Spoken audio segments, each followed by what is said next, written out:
नमस्कार साथियों, आप सभी का अवस्थी क्लासेस के यूट्यूब चैनल पर मैं नगीन जांगिड़ स्वागत करता हूं। जो हमारे यहां पर L1 के 16 टेस्ट सीरीज चल रही हैं, उसका ये टेस्ट नंबर 3 का मैं इंग्लिश में जो 9 क्वेश्चन आते हैं उस पार्ट का मैं सॉल्यूशन कराने जा रहा हूं। आपको देखना है कि ये जो 9 क्वेश्चन पेपर में दिए गए थे उसका 1 बाई 1 अपन सॉल्यूशन करते हैं। पहला क्वेश्चन है, the policeman asked us where we were going, the direct speech of this is. इसका आपको डायरेक्ट स्पीच बनाना है। ये ऑलरेडी इनडायरेक्ट स्पीच में दिया गया है, तो आप देखिए कि ये जो डायरेक्ट स्पीच इसका अपन को बनाना है, ये इनडायरेक्ट स्पीच बना हुआ है। ये इससे पता लग रहा है यहाँ पे बेयर का अपन ने कंजक्शन की तौर पे यूज किया है, और कंजक्शन की तौर पर अपन ने वेयर का जो यूज किया है, इससे पता लगता है ये इंट्रोगेटिव क्वेश्चन डायरेक्ट स्पीच में दिया गया था। तो अब देखो, ऑप्शन अपने पास है 4। पहला ऑप्शन अपन देखते हैं, the policeman said to us. Ask को अपन सेड में बदल देंगे, और सेड वर्ब के बाद या से वर्ब के बाद प्रपोजिशन आता है तो अपन प्रपोजिशन टू लगाएंगे, और ऑब्जेक्ट के तौर पे अस को लिख दिया, कॉमा लगाएंगे, इन्वर्टेड कॉमा, वेयर को वेयर की जगह रखेंगे। फिर अपन इनका जो क्रम है, यहाँ पे क्या होता है कि इनडायरेक्ट स्पीच में तो क्रम हो जाता है WH word plus subject plus verb dot dot dot dot और फुल स्टॉप। ये तो इसका क्रम हो जाता है इनडायरेक्ट स्पीच में। लेकिन डायरेक्ट स्पीच में क्या होता है कि इसका जो क्रम रहता है वो WH वर्ड यहां आता है, उसके बाद रहता है आपका हेल्पिंग वर्ब, फिर सब्जेक्ट प्लस मेन वर्ब रहती है, उसके बाद डॉट डॉट डॉट डॉट और क्वेश्चन मार्क आता है। जबकि इनडायरेक्ट स्पीच में इसका ये क्रम बदल जाता है। हम इंट्रोगेटिव को डेक्लेरेटिव सेंटेंस में बदल देते हैं और लास्ट में फुल स्टॉप का प्रयोग करते हैं, ये आप देख सकते हैं। लेकिन अपन को अब इसका बनाना क्या है, डायरेक्ट स्पीच बनाना है। तो यहां तक अपना सही है, the policeman said to us, comma inverted commas, where का वेयर लगा दिया। अब यहाँ पे आपको पता लग रहा है कि वर गोइंग, इसका मतलब डायरेक्ट स्पीच में प्रेजेंट कंटिन्यूअस टेंस रहा होगा, क्योंकि जब डायरेक्ट को इनडायरेक्ट में बदलते हैं तो अपन प्रेजेंट कंटिन्यूअस को पास्ट कंटिन्यूअस टेंस में चेंज करते हैं। तो ये अपन को अंदाजा हो गया, इसलिए आर आ जाएगा, क्योंकि इसका सब्जेक्ट यू है, यू के अकॉर्डिंग आर आएगा, और यहाँ पे गोइंग। अभी तक ये वाला जो आंसर है बिल्कुल सही है। हम आगे चलते हैं, the punishment said to us where were you. यहाँ पे पास्ट दे रखा है, और पास्ट कंटिन्यूअस तो पास्ट परफेक्ट कंटिन्यूअस में चेंज होता है, इसलिए ये वाला ऑप्शन गलत हो गया। थर्ड ऑप्शन देखिए आप, द पनिशमेंट सेज, शेज आएगा नहीं, ये तो यहीं पे गलत हो गया, इसको अपन हटा देंगे।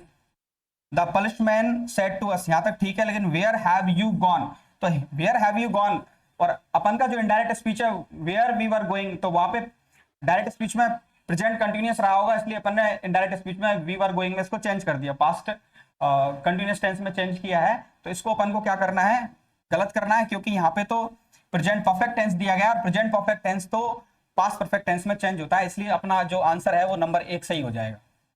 चलिए नेक्स्ट क्वेश्चन की तरफ हम अपन चलते हैं। दूसरा क्वेश्चन है, वो है पैसिव वॉइस का। Change the following sentence into passive voice. यहां पर स्क्रीन पर आप देख सकते हैं कि क्वेश्चन दिया गया है वो पैसिव वॉइस का है। आपको क्या करना है, यहाँ पे जो क्वेश्चन दिया गया है उसको पैसिव वॉइस में बदलना है।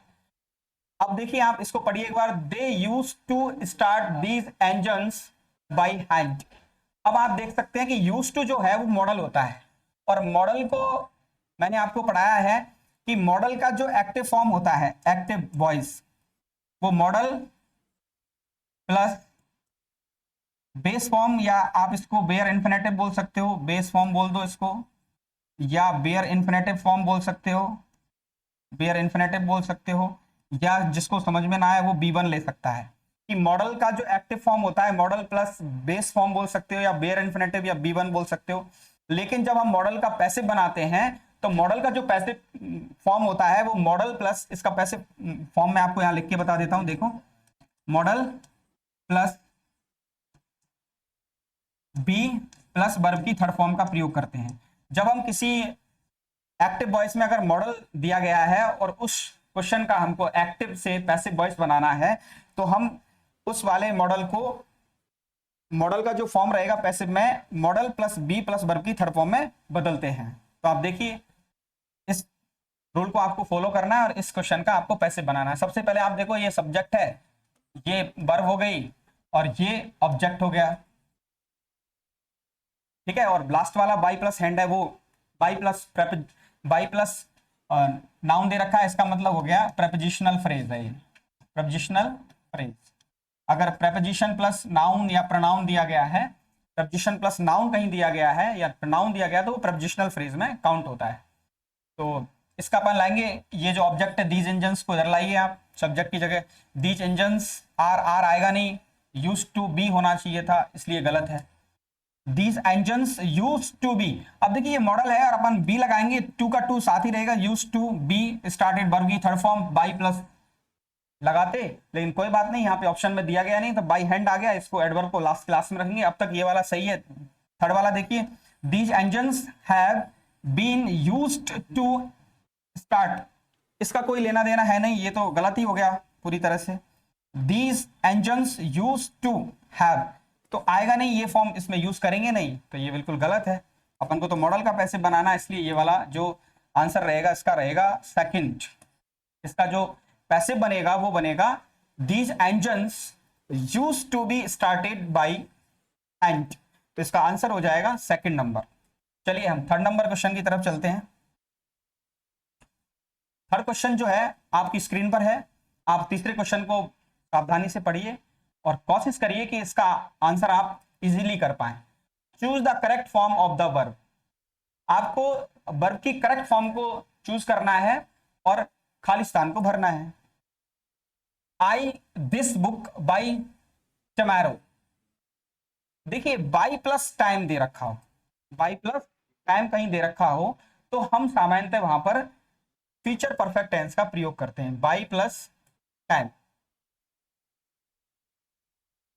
या कहीं पे दे रखा हो बाई द टाइम, तो इस तरह के टाइम कहीं दे रखे हो तो आप उस वाले सेंटेंस में फ्यूचर परफेक्ट टेंस का प्रयोग करते हैं। तो इसका जो आंसर होगा विल फिनिश होगा नहीं, हैव फिनिश्ड नहीं होगा, क्योंकि बाई प्लस फ्यूचर टाइम का यहाँ पे आपको दिखाया गया, बाई प्लस फ्यूचर टाइम, आप बोल सकते हो बाई प्लस फ्यूचर टाइम का कहीं पे अगर मेंशन किया गया है बाई प्लस फ्यूचर टाइम, तो उसके साथ अपन फ्यूचर परफेक्ट टेंस का प्रयोग करते हैं।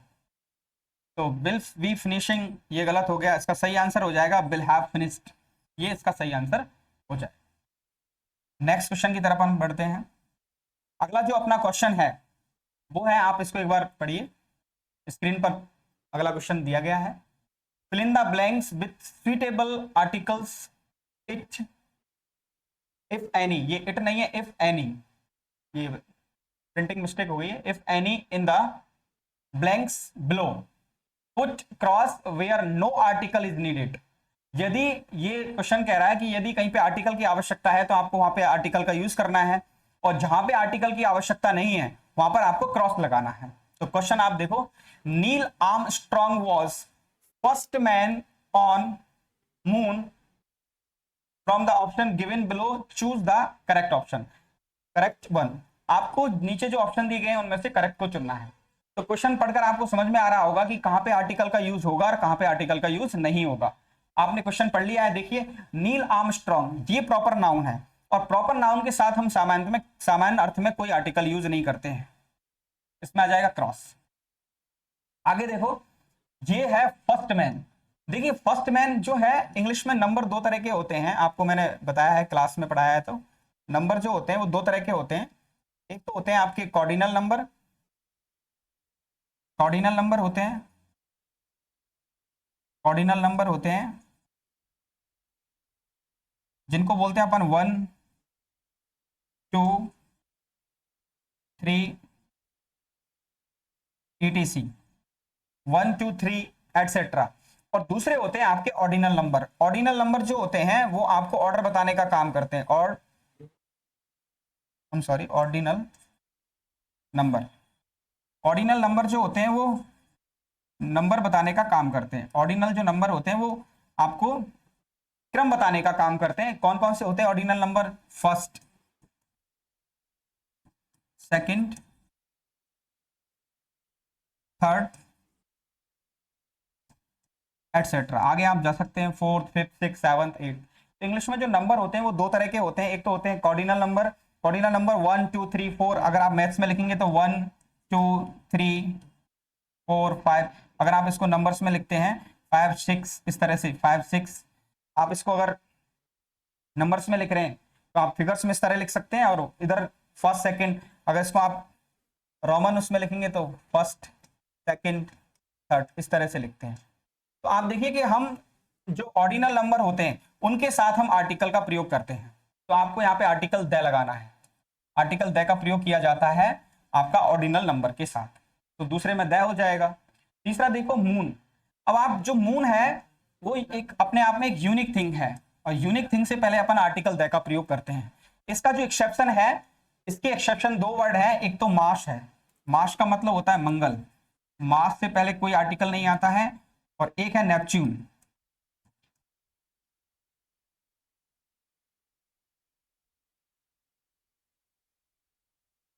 नेपच्यून, नेपच्यून, इसके दो शब्द हैं जो इसके एक्सेप्शन है, एक तो है मार्स और एक है नेपच्यून। ये दो शब्द हैं, इनके साथ अपन कोई आर्टिकल का प्रयोग नहीं करते। अर्थ के साथ करते हैं, मून के साथ करते हैं, सन के साथ करते हैं, अदर्स के साथ करते हैं, लेकिन द सैटर्न होता है, द जुपिटर होता है, लेकिन मार्स और नेपच्यून के साथ जीरो आर्टिकल का प्रयोग होता है। ठीक है, अगर अर्थ से पहले कोई प्रपोजिशन आ जाए, मैं आपको एक चीज और बता देता हूं, जैसे बी लिव ऑन अर्थ, यदि अर्थ से पहले कोई प्रपोजिशन का प्रयोग किया गया है तब भी हम जीरो आर्टिकल का प्रयोग करते हैं। तो आप यहाँ पे be live on the earth नहीं, बी लिव ऑन अर्थ होता है।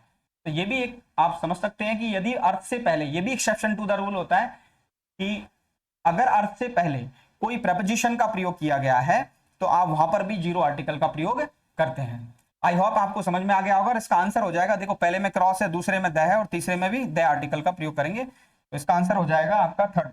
नेक्स्ट क्वेश्चन की तरफ बढ़ते हैं अपन। Those who work by fits and starts, ये फाइल नहीं है, यहाँ पे है फिट्स, ये है fits and start seldom show good results, the underlined idiom phrase means। देखिए यहाँ पर एक फ्रेज को अंडरलाइन किया गया है जो कि है fits and starts, bye fits and starts. देखिए एक इडियम है, इडियम का मतलब आप जानते हैं मुहावरा। तो इसका मतलब क्या है आपको बताना है। ऑप्शन दिए गए हैं, रेयरली है, रेगुलरली है, इंटरेस्टिंगली है, इरेगुलरली है। इरेगुलरली का मतलब क्या होता है, देखो इसका जो मतलब होता है वो होता है not study. Not study, not study का मतलब होता है नॉट कंटिन्यूअसली, नॉट रेगुलरली। और दूसरा मतलब होता है, या तो आप इसको बोल सकते हैं इरेगुलरली, इरेगुलरली। देखिए जो वर्ड है ना ये, जैसे एक है I L L E G A L, और एक है I R R E G U L A R. देखिए जो शब्द डबल वर्ड से शुरू होते हैं, जैसे आई L L E G L, तो इसका जो प्रोनाउंसिएशन है वो इलीगल नहीं होगा, इलीगल होगा, इलीगल एक बार ही बोलना है, इलीगल। और इरेगुलर होगा, इसका होगा irregular, regular, irregular, not irregular. Irregular इसका गलत प्रोनाउंसिएशन है, सही प्रोनाउंसिएशन होगा इरेगुलर, और उसका प्रोनाउंसिएशन होगा illegal, illegal, not illegal, illegal. ठीक है, ये ध्यान रखिए आप, इनको जो बोलते हैं ना वो बोलते हैं इरेगुलर, इलीगल। तो इसका जो आंसर हो जाएगा, आप देखिए नॉट स्टडी का मतलब जो not, something is not being done continuously, some action is not being done continuously, आप उसको रुक रुक के कर रहे हो ना, you are doing something after taking some rest, you are not doing something continuously, मतलब आप किसी चीज को कंटिन्यूअसली नहीं कर रहे हो, रुक रुक के कर रहे हो। You have stopped and then you start some work, पहले आप रुक गए हैं, you have stopped and then you start a work, कोई काम को फिर आप शुरू करते हैं, तो उसका आंसर हो जाएगा इरेगुलरली। नेक्स्ट अपन देखते हैं,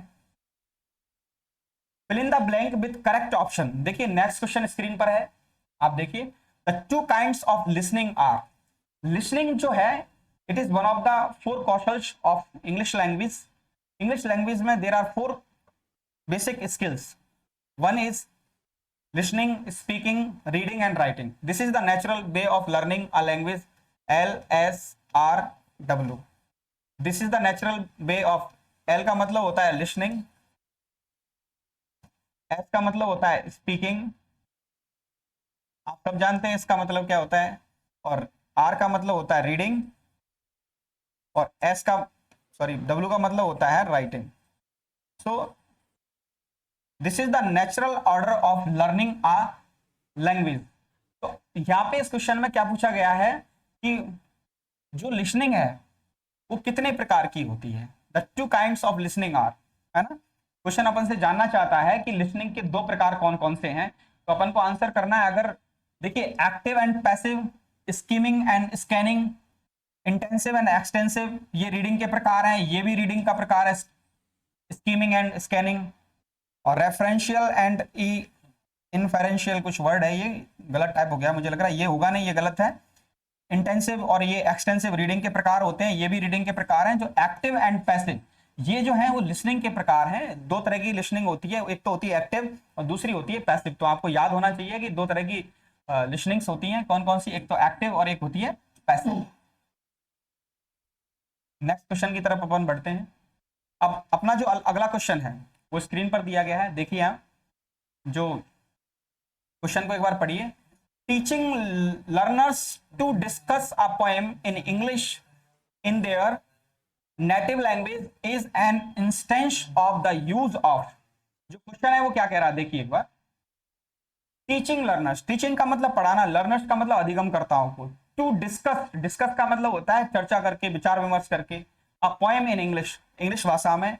इन देयर नेटिव लैंग्वेज, इंग्लिश भाषा में और उनकी मातृभाषा में।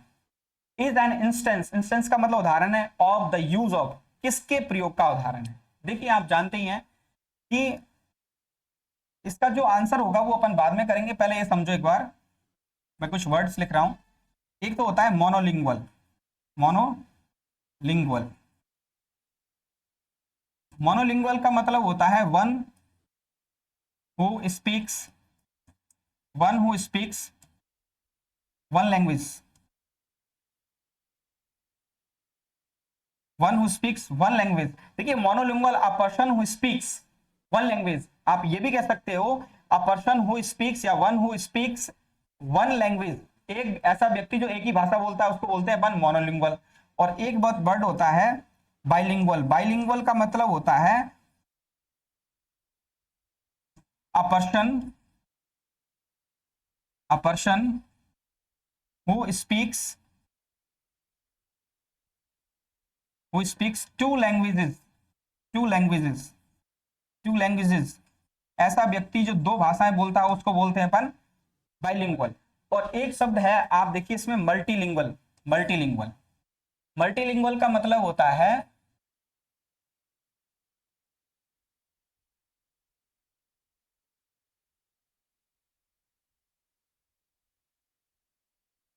मल्टीलिंगुअल का मतलब क्या होता है, देखो मल्टीलिंगुअल, मल्टीलिंगुअल का मतलब क्या होता है, देखो मल्टीलिंगुअल का मतलब होता है अ person who can speak more than, more than to languages. ऐसा व्यक्ति जो दो से ज्यादा भाषाएं बोल सके, मोर देन टू लैंग्वेजेस, उसको बोलते हैं मल्टीलिंगुअल, उसको बोलते हैं मल्टीलिंगुअल, उसको बोलते हैं मल्टीलिंगुअल। अब आता है आपका मल्टीलिंगुअलिज्म। मल्टीलिंगुअलिज्म क्या होता है कि ऐसा, ऐसी क्लासरूम जहां पे मल्टी कल्चर्ड स्टूडेंट्स को आप पढ़ा रहे हो, अलग अलग भाषा बोलने वाले, उनकी नेटिव लैंग्वेज अलग अलग है।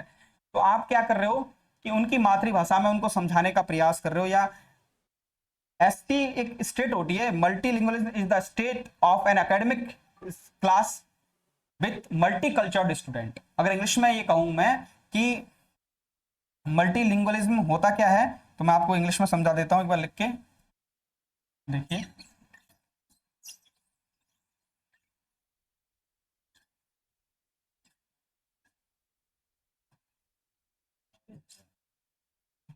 देखिए मल्टीलिंगुअलिज्म क्या होता है, मल्टीलिंगुअलिज्म क्या होता है, देखो multilingualism is the state of an academic class,